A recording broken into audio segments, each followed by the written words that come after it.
Realism, 1848 to 1900. Arguably the first modern art movement, Realism began in France in the 1840s. Realism was a result of multiple events: the anti-romantic movement in Germany, the rise of journalism, and the advent of photography. Each inspired new interest in accurately capturing everyday life. This attention to accuracy is evident in art produced during the movement, which featured detailed, lifelike depictions of subject matter. One of the most influential leaders of the Realist movement is Gustave Courbet, a French artist committed to painting only what he could physically see. Art Nouveau, 1890 to 1910.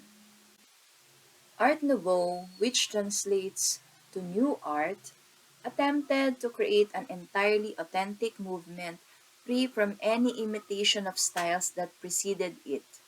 This movement heavily influenced applied arts, graphics, and illustration. It focused on the natural world, characterized by long, sinuous lines and curves.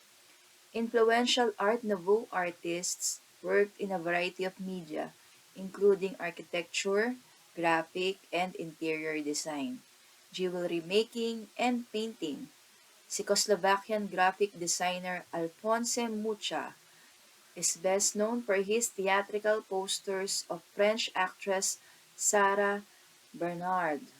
Spanish architect and sculptor Antoni Gaudí went beyond focusing on lines to create curving, brightly colored constructions like that of the Basilica de la Sagrada Familia in Barcelona. Impressionism, 1865 to 1885. Impressionist painters sought to capture the immediate impression of a particular moment. This was characterized by short, quick brush strokes and an unfinished, sketch-like feel. Impressionist artists used modern life as their subject matter, painting situations like dance halls and sailboat regattas rather than historical and mythological events. Claude Monet, a French artist who spearheaded the idea of expressing one's perceptions before nature, is virtually synonymous with the Impressionist movement. His notable works include The Water Lily Pond, 1899, Woman with a Parasol, 1875, and Impression Sunrise, 1872, which the name of the movement itself is derived. Post-Impressionism, 1885 to 1910. Post-Impressionist painters worked independently rather than as a group, but each influential Post-Impressionist painter had similar ideals. They concentrated on subjective visions and symbolic, personal meanings rather than observations of the outside world. This was often achieved through abstract forms. Post-Impressionist painters include Georges Seurat, noted for his pointillism technique that used small, distinct dots to form an image.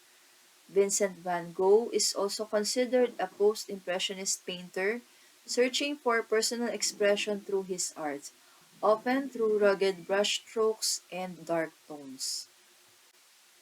Cubism, 1900 to 1935. Led by Henri Matisse, Fauvism built upon examples from Vincent van Gogh and Georges Seurat. As the first avant-garde 20th century movement, this style was characterized by expressive use of intense color, line and brushwork, a bold sense of surface design and flat composition. As seen in many of the works of Matisse himself, the separation of color from its descriptive representational purpose was one of the core elements that shaped this movement.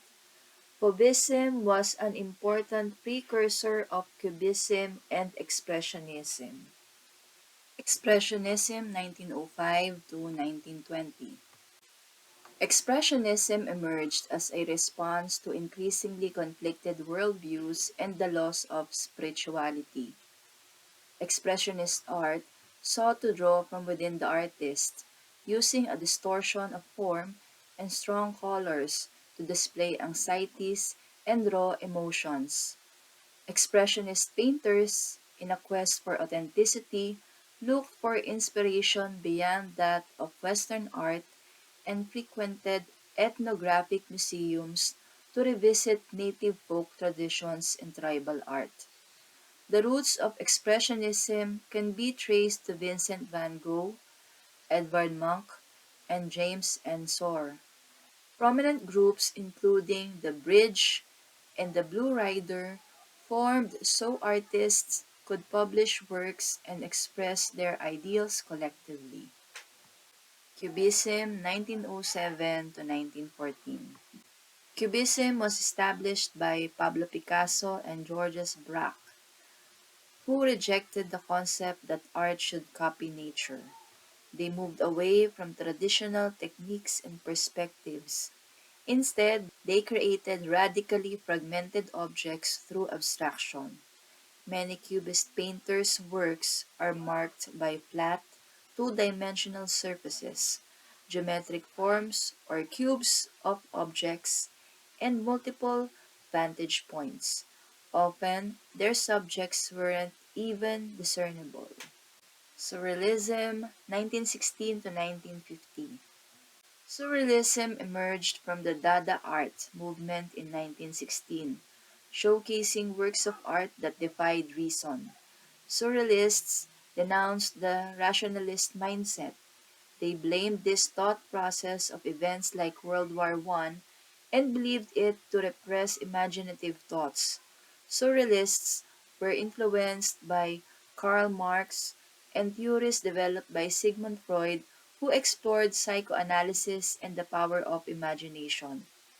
Influential surrealist artists like Salvador Dali tapped into the unconscious mind to depict revelations found on the street and in everyday life.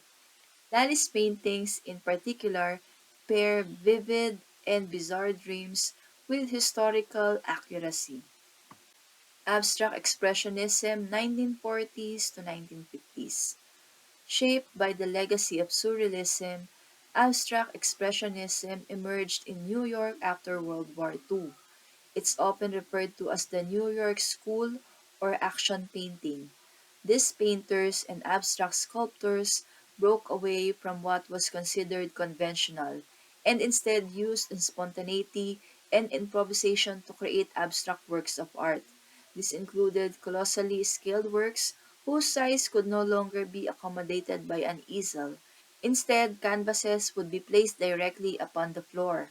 Celebrated abstract expressionist painters include Jackson Pollock, known for his unique style of drip painting, and Mark Rothko, whose paintings employed large blocks of color to convey a sense of spirituality. Op art, 1950s to 1960s.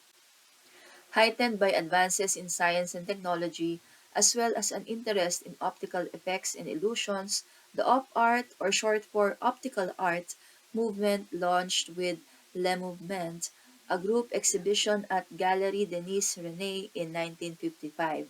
Artists active in this style used shapes, colors, and patterns to create images that appear to be moving or blurring, often produced in black and white for maximum contrast.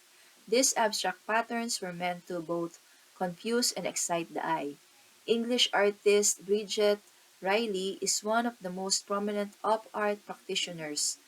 Her 1964 artwork Blaze features zigzag black and white lines that create the illusion of a circular descent.